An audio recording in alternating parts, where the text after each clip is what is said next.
আমার রান্নাঘরের সকল বন্ধুকে অনেক অনেক স্বাগত জানাই। আমার আজকের রেসিপি তরমুজের শরবত।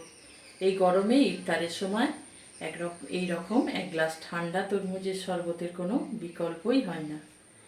তরমুজ আমাদের স্বাস্থ্যের পক্ষে বিশেষ উপকারী, বিশেষ করে এই গরমের সময় এক গ্লাস ঠান্ডা ঠান্ডা তরমুজের শরবত পেলে বাচ্চা বড় সকলেই খুব খুশি হয়ে যাবে। তাহলে চলুন বন্ধুরা, কিভাবে বানাই আপনারা দেখতে থাকুন। এই তরমুজের শরবত বানানোর জন্য আমি প্রথমে একটা তরমুজের অর্ধেকটা আমি নিয়েছি, নিয়ে এখানে বীজটা বাদ দিয়ে কিউব করে এখানে কেটে নিয়েছি। এবার আমি একটা জার নিয়েছি, গ্রাইন্ডিং জার। এবার আমি জারের মধ্যে তরমুজটা ঢেলে দেব। সমস্ত তরমুজটা আমি এর মধ্যে নিয়ে নিচ্ছি।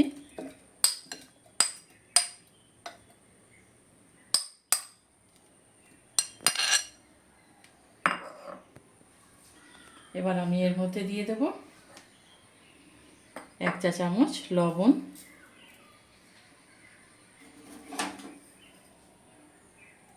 1 চা চামচ চিনি।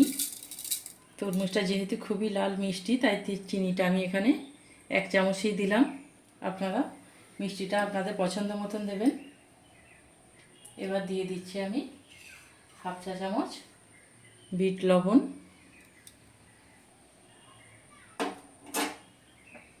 আর দিয়ে দিচ্ছি কিছুটা পাতিলেবুর রস।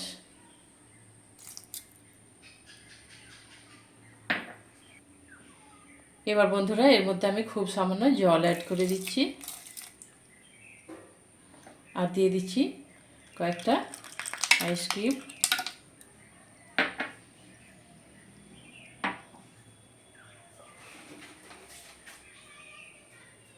এবার আমি এটা ব্লেন্ড করে নেব। বন্ধুরা, এটা ব্লেন্ড করা হয়ে গেছে। এবার আমি এটা ছেঁকে নেব।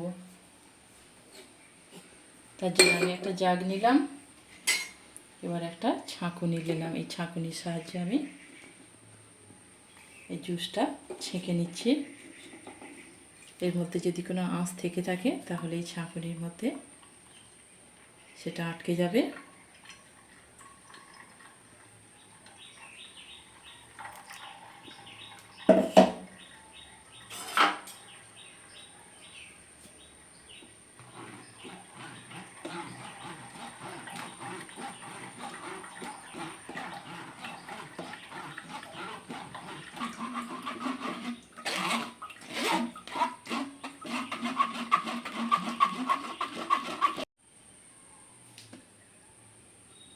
দেখুন বন্ধুরা, জুসটা আমার ছাঁকা হয়ে গেছে।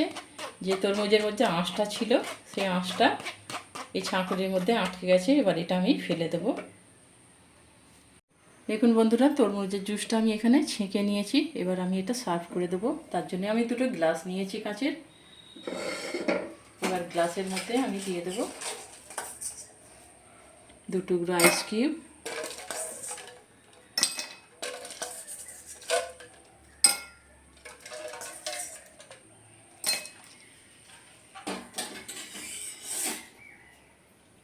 এবার দিয়ে দেবো কিছুটা চাট মশলা।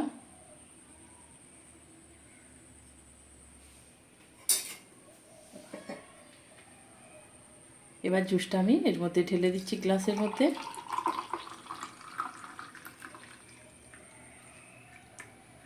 দেখতে পাচ্ছেন কত সুন্দর হয়েছে। খুব কম সময় এরকম একটা শরবত আপনারা বানিয়ে নিতে পারেন বাড়িতে, বিশেষ করে এই গরমের সময়। আর তরমুজটা এখন বাজারে অ্যাভেলেবেল। দেখুন, এটা আমার রেডি হয়ে গেছে।